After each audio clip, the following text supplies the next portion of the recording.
αδελφοί απέδωκαν ομήρου προμαντίαν. Ευτυχή και δύσμηρε, διότι διαμφότερα γεννήθης. Αναζητείς την πατρικήν σου γη, ενώ υπάρχει δι' εσέ μόνον η μητρική. Είναι η νήσος Ίος, η πατρίς της μητρός σου, ή της θα σε δεχθεί όταν αποθάνεις. Φυλάξου όμως εκ του ενίγματος των μικρών παιδών. Η στήλη δύνατέ της να αναγνώσει των χρησμών, διόν λέγουσι ότι εδόθη στον Όμηρο. Οι κάτοικοι της Ιου δεικνύουσι εις αίτιοι στην ίσον τους των τάφων του Ομήρου.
Παυσανίου φωκικά. Οδεύοντας προς Δελφούς, θα αφιχθείς εις οδόν αποκαλουμένην σχιστή, ένθα ο Ιδίππους εφώνευσε τον πατέραν του. Από το σημείο αυτού, η οδός προς Δελφούς καθίσταται εις αίτια ανηφορική και δύσβατος δι' έναν πεζοπόρον.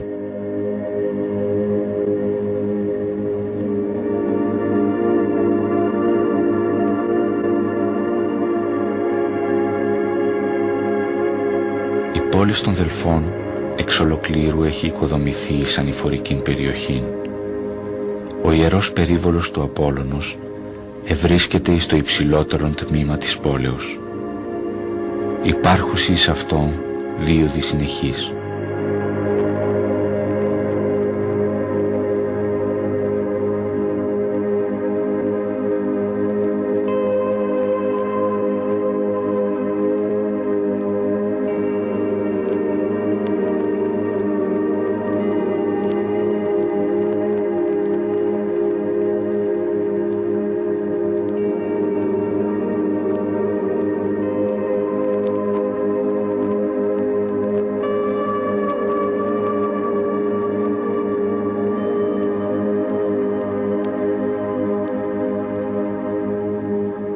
Τον πρώτο ναό στους Δελφούς τον έφτιαξε ο ίδιος ο Θεός Απόλλωνας με τα φύλλα της Δάφνης και με το κέρι των Μελισσών. Τον ακολούθησαν 4 ναοί, ένα μυθικός, ο Χάλκινος ναός και 3 ιστορικοί. Το ναό που βλέπουμε τώρα είναι ο τελευταίος, που έχει κτιστεί μετά την καταστροφή του 373 πριν Χριστού. Στο πίσω μέρος του ναού υπήρξε το πιο μυστικό δωμάτιο του ναού, σε ένα επίπεδο λίγο χαμηλότερο από το επίπεδο του Κυριού Ναού. Εκεί καθόταν η πυθία για να εκφράσει το μανδύο, δηλαδή της απάντησης του Θεού. Πώς λειτουργήσε το μανδύο, βέβαια δεν το ξέρουμε ακριβώς.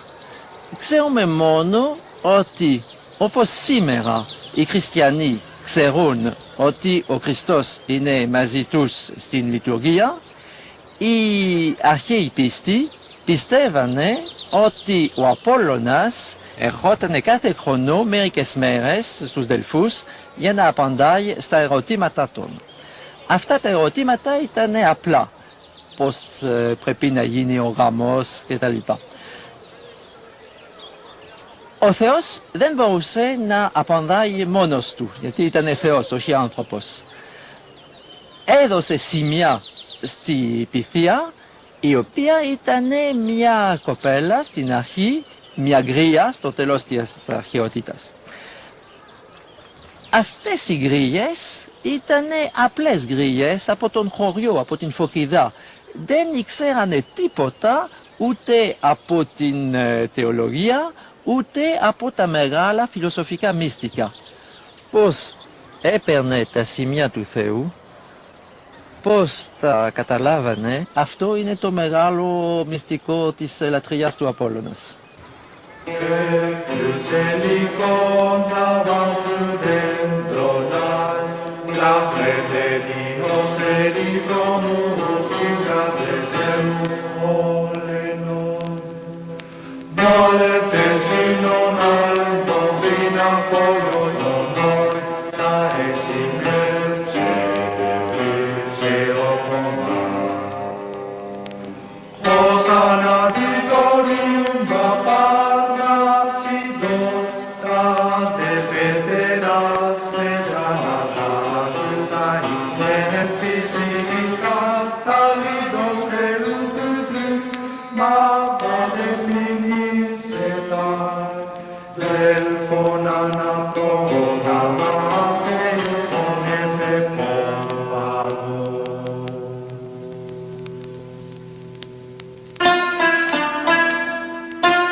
Στο εσώτατο μέρος του ναού, ενθαολίγοι εισέρχονται, έχει ανατεθεί χρυσούν άγαλμα του Απόλλωνος. Λέγουσι ότι το είδωρ της κασοτίδος πηγής κατέρχεται κάτωθι της επιφανείας του εδάφους και δίδει την μαντική δύναμη εις τας γυναίκας εντός του αδίτου του Θεού.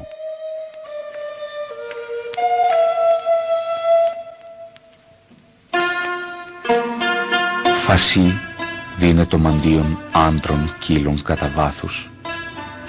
Αναφέρεστε δεξ αυτού πνεύμα ενθουσιαστικών. Υπερκείστε δε του στομίου τρίποδα υψηλών. Εφών την πυθίαν αναβαίνουσα, δεχομένη το πνεύμα, αποθεσπίζειν εμετράτε και άμετρα.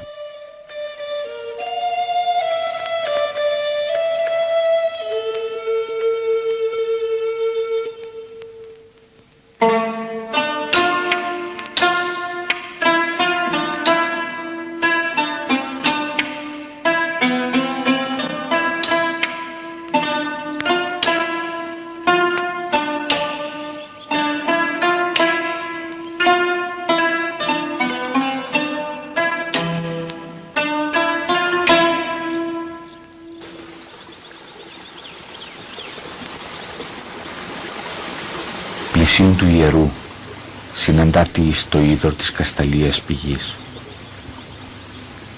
Ο Πανίασης ως της επίησαν επικών ποίημα δια τον Ηρακλή. Λέγει ότι η κασταλία είναι το θυγάτηρ του Αχελώου.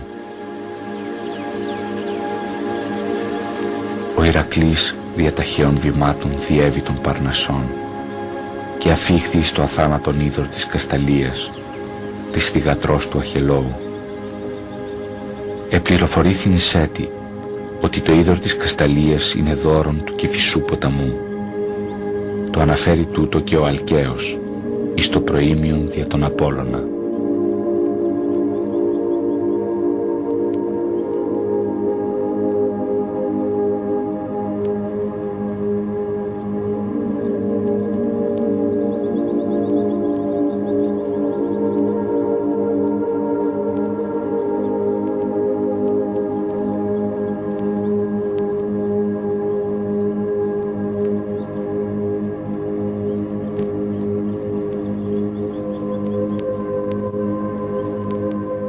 Είμαστε κάτω από την σκάλα που περάσανε όλοι οι πιστοί από όλο το ελληνικό κόσμο δηλαδή από τη Μασσαλία, από την Μικρή Ασία, από την Αίγυπτο, από τη Μακεδονία, από την Κεντρική Ελλάδα, που ήρθαν εδώ για να συναντηθούν με τον Θεό. Γιατί ήξερανε πώς θα βρούνε τον Θεό εδώ και ότι είχαν την δυνατότητα να τον ρωτήσουν για τις μεγάλες ερωτήσεις της ζωής των. Δηλαδή για μια πόλη, τι αποτέλεσμα θα έχει αυτό το πόλεμο, για ένας άνθρωπος αν ο γάμος του θα είναι ευτυχής ή όχι, και όλες αυτές οι μεγάλες ερωτήσεις της καθημερινής ζωής.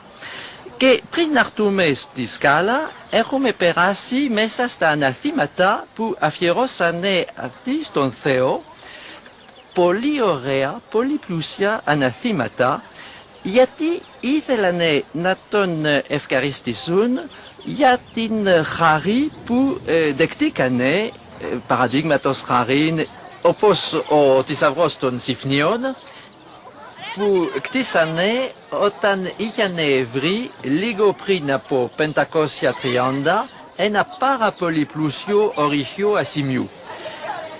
Και από την δεκατή του ορυχείου δώσανε στο Θεό αυτό το ωραίο θησαυρό με τα περίφημα ανάγλυφα. Ή όπως εμείς οι Αθηναίοι μετά την νίκη από τους βάρβαρους, από τους Μύδους στον Μαραθώνα στο 480. Ή όπως οι Κερκυραίοι μετά ένα πάρα πολύ πλούσιο ψάρεμα που κάνανε, κτίσανε το άκαλμα ενός σταύρου στην χαρή του Θεού. Γιατί κτίσανε τόσο ωραία, τόσο πλούσια αναθήματα? Για τρεις λόγους. Ο πρώτος είναι ότι εφόσον δεκτήκανε μια χάρη από τον Θεό, ήθελανε να ευχαριστήσουν τον Θεό από το ανάθημα. Ο δεύτερος λόγος είναι ότι με την πλουσιότητα του αναθήματος ήθελανε να δείχνουν στους άλλους Ελλήνες ότι εμείς οι Αθηναίοι είμαστε πάρα πολύ υπερηφάνεις, είμαστε πάρα πολύ πλούσιοι, εφόσον ο Θεός μας έκανε αυτή την χάρη. Και ο τρίτος λόγος είναι πολύ ανθρωπίνος, είναι να λέμε στο Θεό, μας έκανες αυτήν την χάρη. Σας ευχαριστήσαμε με αυτό το ανάθημα. Και τώρα περιμένουμε την συνέχεια, παρακαλώ.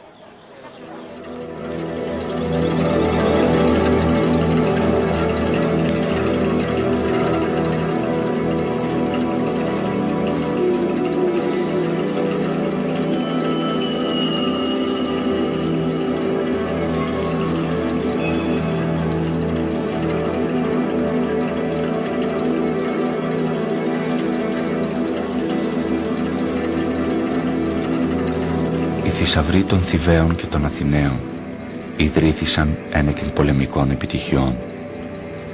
Οι Θηβαίοι ίδρυσαν το θησαυρόν δια την νίκη των εις τα Λεύκτρα και οι Αθηναίοι δια την νίκη των κατά των αποβιβαστέντων ομού με τον Δάτην εις τον Μαραθώνα.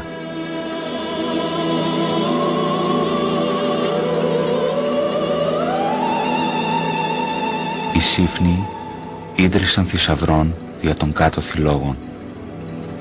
Εις την ίσον των ανεκαλύφθησαν ορυχεία χρυσού και ο Θεός παρήγγειλεν εις τούτους να κομίζουσι εις τους Δελφούς την δεκάτην των προσόδων. Εκείνοι ίδρυσαν των θησαυρών και εκόμιζον την δεκάτην. Ότε όμως από πλεονεξίαν δεν εκόμισον ταύτην, η θάλασσα κατέκλυσε τα ορυχεία και τα εξαφάνισε.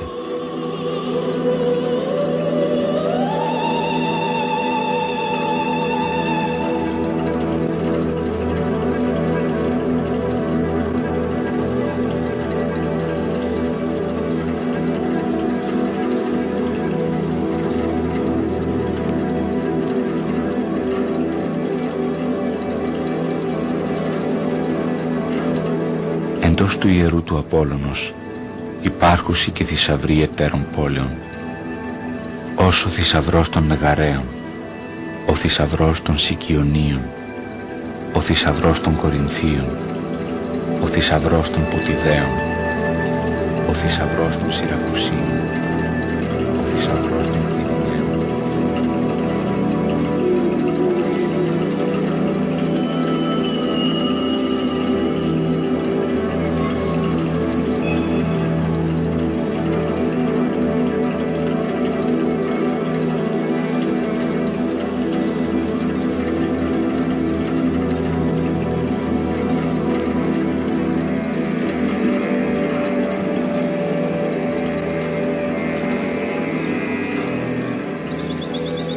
Η λατρεία του Απόλλωνος είχε δύο κέντρα. Το πρώτο ήταν το μανδύο. Το δεύτερο ήταν οι αγώνες που οι αμφικτίονες οργανώνανε κάθε 4 χρόνια. Και για αυτούς τους αγώνες κτίσανε μερικά κτίρια που φαίνονται λίγο περίεργο σε ένα ιερό. Δηλαδή το θέατρο που είμαστε τώρα, το στάδιο που είναι λίγο πιο πάνω, κάτω από το βράχο, το γυμνασίο στο νότιο του ναού και τον υπόδρομο στην Πεδιάδα. Αγώνες υπήρξαν σε άλλα ιερά, στην Ολυμπία, στην Εμέα κτλ. Αλλά το τυπικό των δελφικών αγώνων ήταν οι μουσικοί αγώνες. Οι αγώνες προς τιμή του Θεού και των μουσών. Περιλαμβάνανε θέατρο, μουσική στην σημερινή έννοια της λέξης, χώρους κτλ.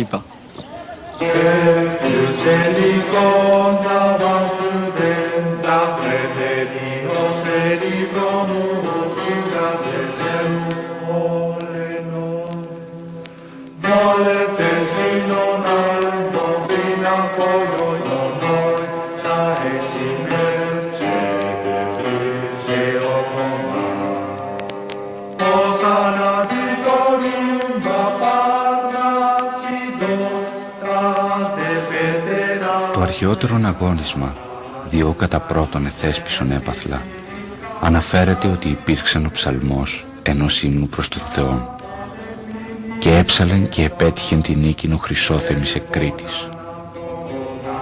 Λέγουσι ότι ο Ορφεύς έκτηνος επάρσεως δια τας αποκρύφους τελετάς άτινας εισήγαγεν, δεν ηθέλησε να συναγωνιστεί στην μουσική. Ο Ησίωδος λέγουσι ότι απεκλείστη εκ του αγωνίσματος, διότι δεν είναι δύνατο ενώ άδει να την χάνει ταυτοχρόνως κιθαροδός.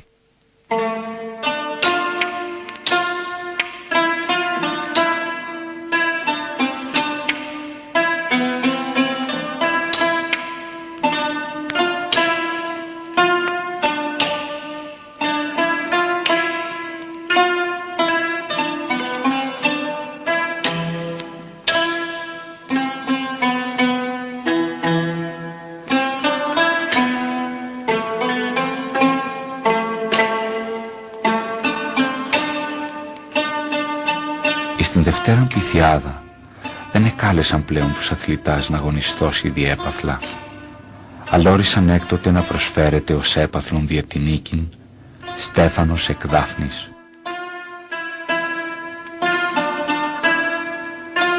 Τότε κατά πρώτον προεκήρυξαν και άθλα διαθλητάς των συνήθων στην Ολυμπία αγωνισμάτων εκτός του τεθρύπου, άρματος εκ 4 ύπων.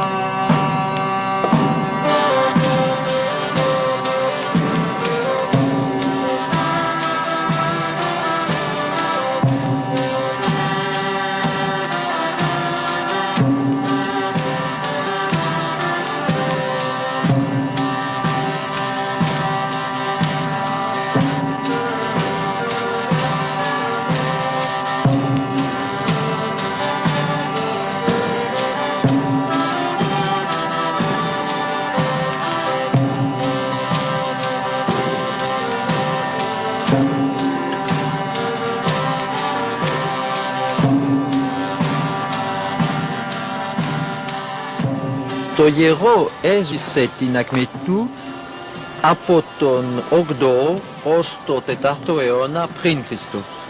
Στην αυτοκρατορική εποχή, δεν λέω ρωμαϊκή εποχή, γιατί εδώ στους Δελφούς ζούσαν μόνο Έλληνες, όπως ο φιλόσοφος Πλούταρχος που έγραψε βιβλία για την ιστορία του γερού. Στην αυτοκρατορική εποχή το γέρο επέμενε να ήταν περίφημο, αλλά όχι τόσο περίφημο και τόσο ζωντανό όπως άλλα γέρα. Στην χριστιανική εποχή φαίνεται ότι οι χριστιανοί είχαν σεβαστεί το γέρο και δεν κτίσανε εκκλησίες πάνω από τον ναό ούτε μέσα στο γέρο. Κτίσανε εκκλησίες στο γυμνάσιο, κτίσανε εκκλησίες κοντά τα σπίτια των, αλλά όχι πάνω από τον ναό του Απόλλωνας. Και έτσι έμεινε μια μακρύ ζωή του γερού ως γύρω περίπου τα 600 μετά Χριστό. Και τότε έγινε μια μεγάλη καταστροφή. Ήτανε οι εισρωές των Σλαβών. Στις εισρωές των Σλαβών οι κάτοικοι όλης της περιοχής ψάξανε ένα οχύρωμα, ένα κάστρο και βρήκανε το γέρο που ήταν τριγυρισμένο, όπως φαίνεται ακόμα σήμερα, που ήταν τριγυρισμένο από τείχη και που χρησιμεύαν σαν κάστρο. Από εκεί και πέρα το όνομα του γερού έγινε Κάστρι, όπως έμεινε ως την ανασκαφή του γερού το 1892, αλλά δυστυχώς στο τέλος της παλαιοχριστιανικής εποχής η τελευταία πίθια έχει πάρει τα μυστικά της στο θάνατό της.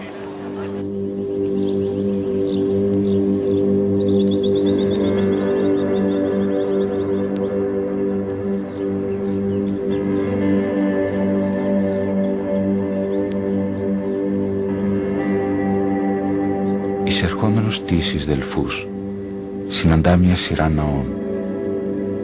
Ο πρώτος εξ αυτών είναι η σκατάσταση ερειπίων. Ο επόμενος στερείται αγαλμάτων θεών και ανδριάντων. Ο τρίτος περιέχει γλυπτάς εικόνας Ρωμαίων αυτοκρατόρων. Και ο τέταρτος φέρει το όνομα της προνοίας Αθηνάς. Χρυσίας πις ειν είχεν προσφέρει ο βασιλεύς της Λιδίας Κρίσους εις την προνοίαν Αθηνάν. Ελέγεται υπό των Δελφών ότι την είχεν συλλήσει ο Φιλόμιλος.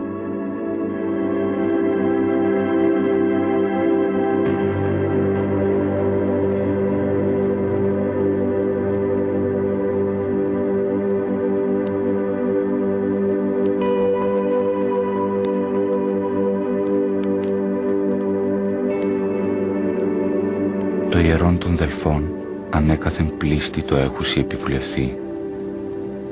Έθεσαν επ' αυτού χείραν Βέβυλον, ο Πύρος ιός του Αχιλλέως, ο στρατός του Ξέρξου, οι άρχοντες των Φωκαίων, ως και ο στρατός των Γαλατών. Τέλος ο Νέρον εσύλισε εκ του ιερού του Απόλλωνος 500 χαλκίνους αδριάντας, ήτινες παρίστανον θεούς και ανθρώπους.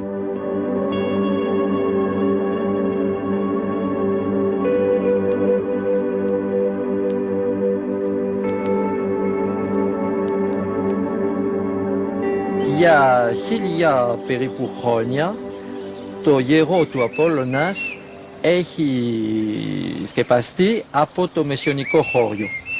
Αλλά και στο Βυζαντίο και στην Δυτική Ευρώπη οι επιστήμονες διαβάζανε στον Ηροδότο, στον Ευρυπίδη, στο Παυσανία ότι το γέρο του Απόλλωνας ήταν το πιο σημαντικό γέρο της αρχαιότητας. Και το όνειρο του καθένα ήταν να τον ξαναβρει.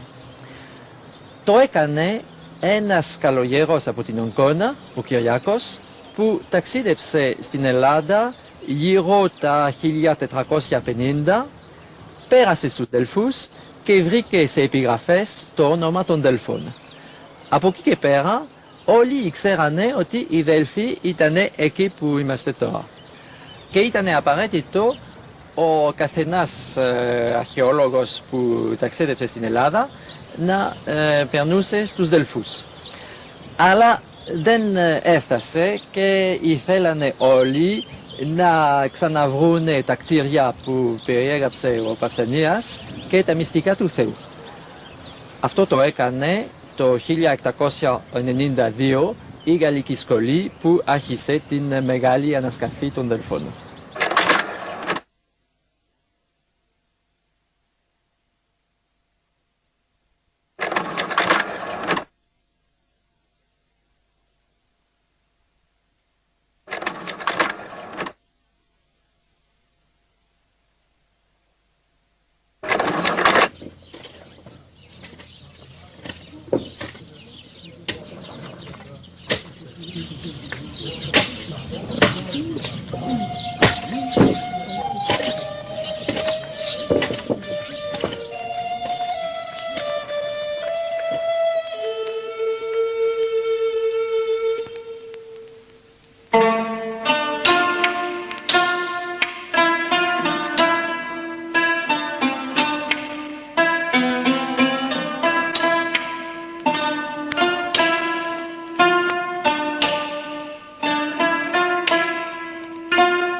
Ο Δίας, επιθυμών όπως καθοριστεί το μέσον της γης, αφήκεν ελεύθερον να ύπταται αητών την άπρος την δύσιν και έτερον προς την Ανατολήν. Ούτι συνειδήθησαν εις τους Δελφούς και εις την θέσιν εν θα ευρίσκετο τοποθετημένος ο ομφαλός.